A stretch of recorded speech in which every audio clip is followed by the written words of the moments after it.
Граѓаните да бидат екстремно внимателни кога фрлаат отпад покрај контејнерите каде што веќе има натрупано отпад.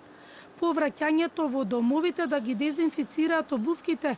Истите препораки важат и за училиштата, каде треба да има простор за дезинфекција на обувките на учениците, се препораките од Институтот за јавно здравје.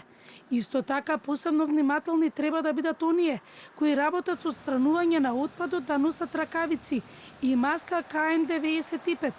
Институциите да најдат решение и веднаш да ги исчистат контејнерите, општините да спроведат прскање против глодари и инсекти, кои се најголеми пренесувачи на болести. Имавме случај со каснување на дете, можно каснување од глодар.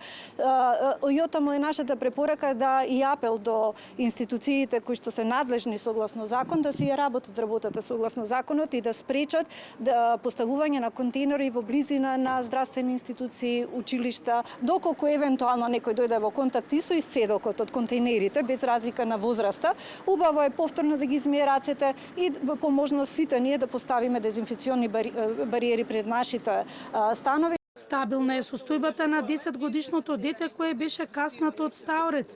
Апел до граѓаните доколку имаат каснување или конзумирање на производи каде имало глодари да се јават на лекар. Цревните заразни заболувања, салмонелози, гастроентероколити кои што може да се јават, ние ја следиме состојбата и засега немаме пораст на бројот на заболени од овие заболувања, а во однос на заболувањата кои што ги пренесуваат глодарите, а кои што се карактеристични за нашата земја, тука спаѓаат пред се туларемија, од хеморагичните трески, тука ни е ханта хеморагичната треска со бубрежен синдром и лептоспирозата, кои што веќе сме ги регистрирале, а можно е да се појават со зголемен број во овој период. Директорката на институтот Марија Андоновска посочи дека ги имаат сите реагенси за испитување од заразни болести. Доколку биде регистриран било каков случај, во реално време имаме податок, одма штом ќе биде внесено дека има пријавено таков и таков случај со одредено заболување.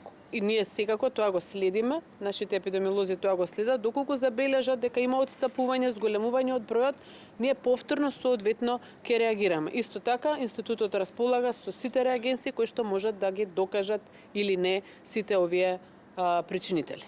Надлежните во ИАЗа информираа дека во моментов епидемиолошката состојба е стабилна. Објаснија дека секоја заразна болест има инкубацијски период, кој трае во некои случаи и по 2 недели.